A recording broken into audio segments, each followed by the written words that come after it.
Well, if you think you're seeing double, you're not. Earlier today we looked at a 706 and that was a 706.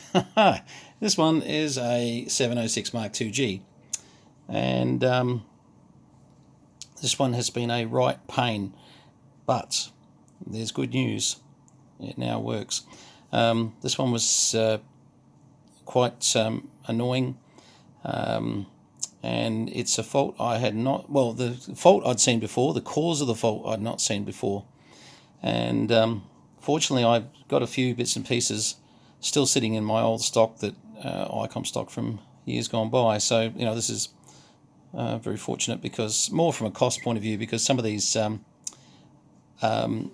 radios now, sort of they're getting to the stage where, for example, an Ic70610 right now, the board that gives you the biggest problem with it is $1,100 plus GST. Now, obviously, that makes an Ic70600. I said 7610. Sorry about that. 7600. I'd hate to think what main boards for 7610s are worth. 7600. So a fairly dated radio is around $1,100. The last time I went to get a board price for the rear sections of one of these, and this one's had a massive problem, it was over $400, and it had to come out of Japan, blah, blah, blah. Anyway, we still had stock of boards, so that was good. So, never seen this fault before in my life. I'm going to briefly, I've already put it back together. I actually wish I hadn't have, but I just thought, oh, look, I'll explain it to you in some sort of terms. So imagine here, SO239, PL259, pin goes inside there. Basically, excuse me, the SO239, the receptacle here, had deformed to the point where the inner socket part of the pin had actually fallen backwards. When it fell backwards, it shorted to the chassis internally here. So of course, you sit there thinking, what's going on? Antenna problem, etc. Unfortunately, in the time it takes you to transmit, keep doing tests, etc., bang, everything just goes. But of course, I didn't see that initially. As you can imagine, when we get into an Ic706mk2G, we pull the covers off, we pull the PA board out, and we're having a bit of a look just to see, okay, we've got, outputs that are dead, we've got things that are looking pretty astray, drivers that don't look good either, etc. And that's all well and good. But you could be forgiven if you had to put this radio back together and thought, I'll just give it a test, and then got no output. Fortunately, having a multimeter, I have a habit of testing just to check, sort of nothing shorting, nothing. And I saw this incredible short. I thought, what the hell is this short? It's a brand new board we've just put in this thing. And, and anyway, so with my, fault finding mind, which is probably not as good as most, I sat there for a few minutes just thinking, what the hell? Initially thinking, geez, have we got a faulty bloody board? And it was my last 706 final board that I had sitting in stock too. So literally, I was going to have to go pull a 706 out of the shelves somewhere and just have a couple of check measurements off a working one. And then I started looking around and just thinking, what the heck's going on? And yeah, sure enough, right down that back section there, that pin that goes through, that's where our short was. So the connector was still able to be used, but we had to cut the pin short, resolder onto it, and make sure that it's, it's because it functionally was doing exactly what it had to do, but it had just fallen backwards a bit, and the tolerance between the SO239 to the internal of the chassis is millimeters. It's so fine. So anyway, all good.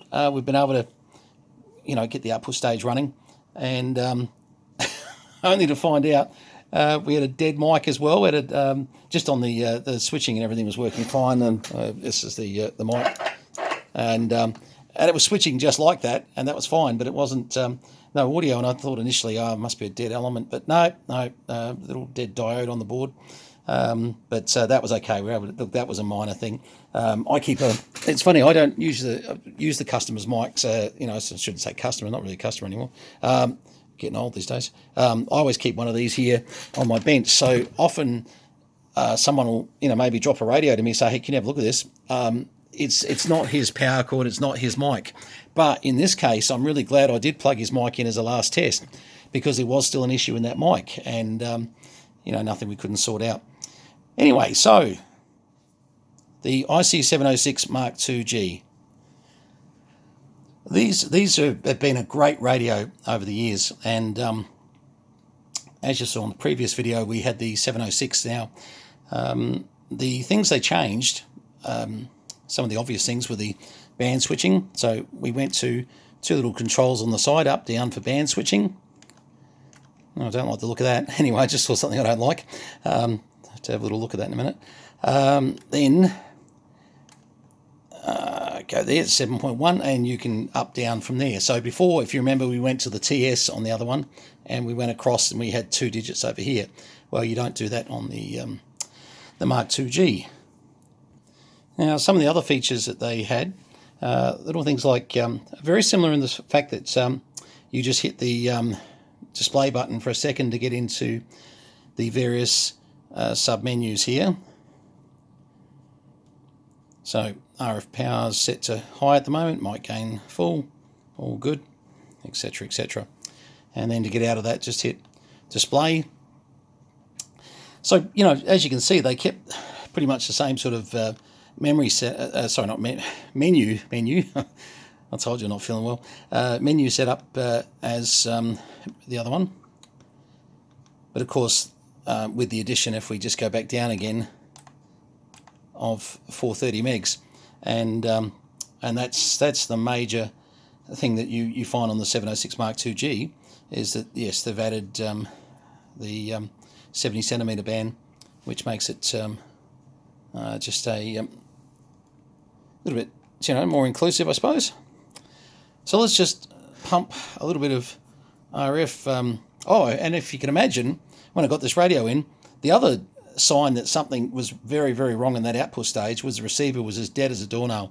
Now, often when you get a no receive, no transmit type of fault, just remember that it's probably your devices that are clamping the RF stage, clamping the receive line down. So you pretty much still may just have a transmit fault that you need to sort out. So let's just put a little bit of signal through it, and some volume up here.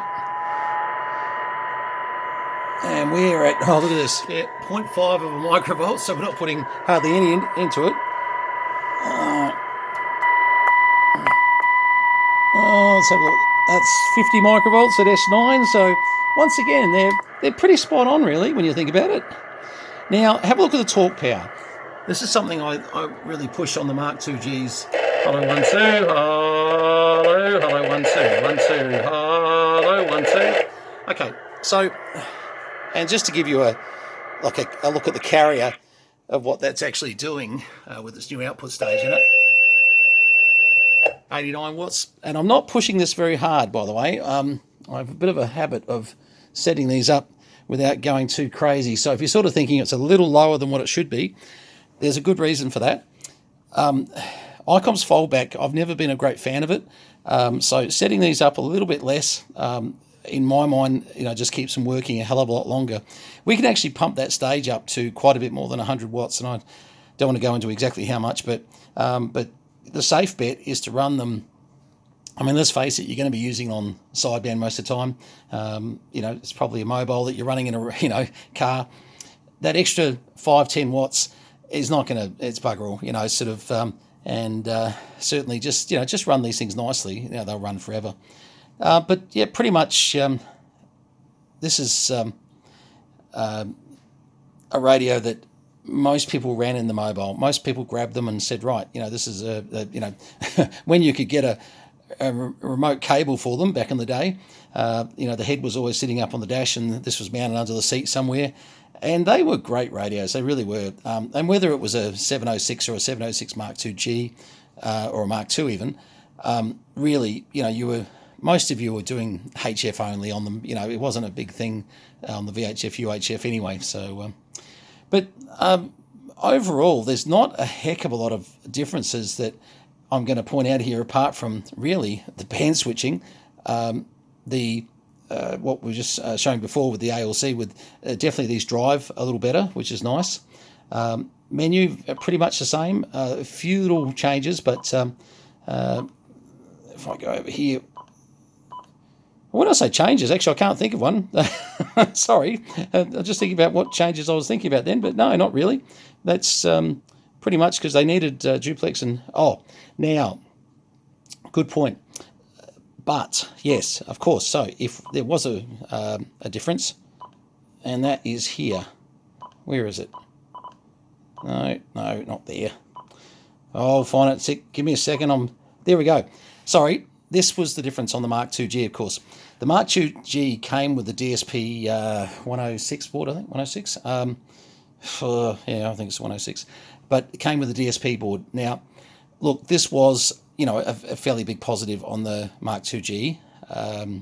It increased your noise blanking abilities and noise reduction, and it was just another add-on that Icom sort of had gone next generation. So, sorry, I should have mentioned that before, but yes, so you could basically, automatic noise filtering, noise reduction, limiting, etc. And as you can see, you can set your I must have gone on. There we go. Sorry, set your level there, etc., etc.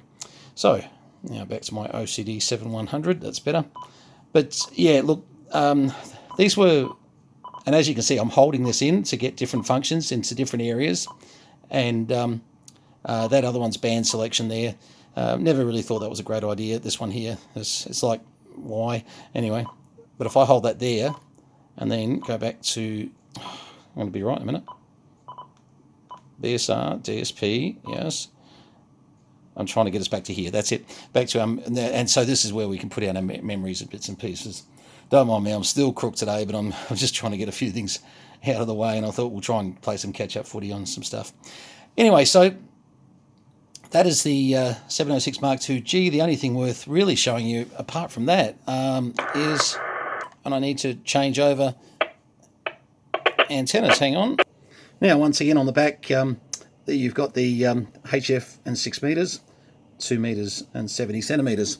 So if I pull that around to there, I'm now connected to an antenna on there, and I won't bother doing massive loads of testing here. Now we haven't had to do anything here. Let's have a look. And what have we got on? I'm on FM there. Let's go down. I think they were 45 watts on 2 metres. I'm just having a bit of a play here. 46, so possibly 50. And just let me check on 430.